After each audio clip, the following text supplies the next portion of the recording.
YCP నేత బోరుగడ్డ అనిల్ కు మరో షాక్ తగిలింది. ఇవాళ ఉదయం రాజమండ్రి జైల్లో లొంగిపోయిన బోరుగడ్డను పీటీ వారెంట్ కింద గుంటూరు పోలీసులు అదుపులోనికి తీసుకున్నారు. గతంలో పాస్టర్ను బెదిరించిన ఘటనలో పట్టాభిరామ్ స్టేషన్లో కేసు నమోదైంది. దాంతో ఈ కేసులో గుంటూరు కోర్టులో పోలీసులు బోరుగడ్డ అనిల్ ను హాజరుపరచబోతున్నారు.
రైట్, ఇక విజువల్స్ చూస్తున్నాం. వైసీపీ నేత బోరుగడ్డ అనిల్ కు మరో షాక్ తగిలింది. ఇవాళ ఉదయం రాజమండ్రి సెంట్రల్ జైల్లో లొంగిపోయిన బోరుగడ్డను పీటీ వారెంట్ కింద గుంటూరు పోలీసులు అదుపులోనికి తీసుకున్నారు.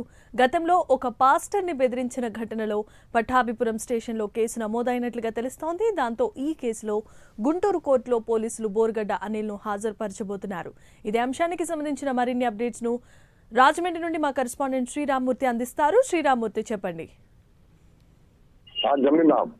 ఇప్పుడు రాజమండ్రి సెంట్రల్ జైల్లో ఈ రోజు ఉదయం బోరుగడ్డ అనిల్ కుమార్ లొంగిపోయిన పరిస్థితి ఉంది. నిన్న సాయంత్రం తోటి ఆయనకి బెయిల్, ఏదైతే మధ్యంతర బెయిల్ ఉందో అది సమయం గడువు ముగిసింది.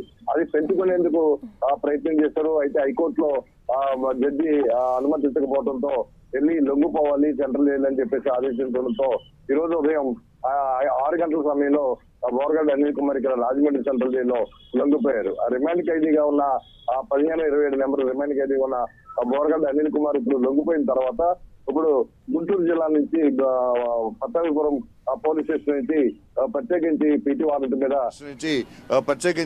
వారెంట్ మీద పోలీసులు ఇక్కడికి వచ్చారు. మళ్ళీ ఒక పాస్టర్ ని బెదిరించిన కేసులో బోరుగడ్డ అనిల్ కుమార్ ని అదుపులోకి తీసుకోవడానికి రాజమండ్రి సెంట్రల్ జైలుకి ఒక ఎస్ఐ 8 మంది పోలీస్ సిబ్బందితో కలిసి ఒక బృందం ఇక్కడికి చేరుకుంది.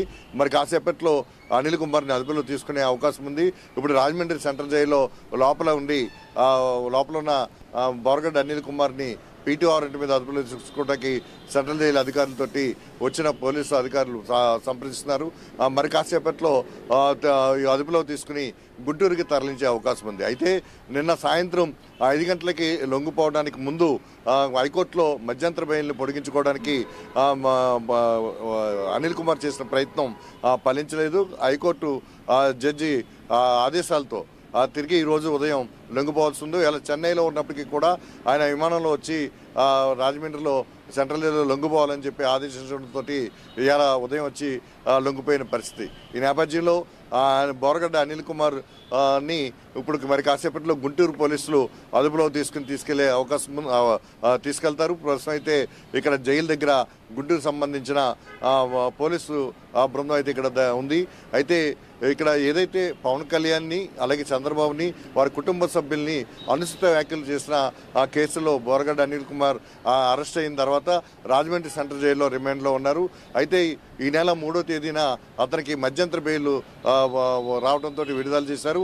ఈ నెల 11వ తేదీతోటి ముగియడంతో ఆయన ఇక్కడికి రాకపోవడంతో ఈ రోజు ఉదయం వచ్చి హైకోర్టు ఆదేశాలతో లొంగిపోయిన పరిస్థితి ఉంది. ఇప్పుడు మరి కాసేపట్లో బోరుగడ్డ అనిల్ కుమార్ని గుంటూరు పోలీసులు అదుపులో తీసుకుని గుంటూరుకి పట్టాభిపురం పోలీస్ స్టేషన్కి తరలించే పరిస్థితులు కనిపిస్తున్నాయి ఇక్కడ. Jemimah, right, thanks for the update Sriramamurthy.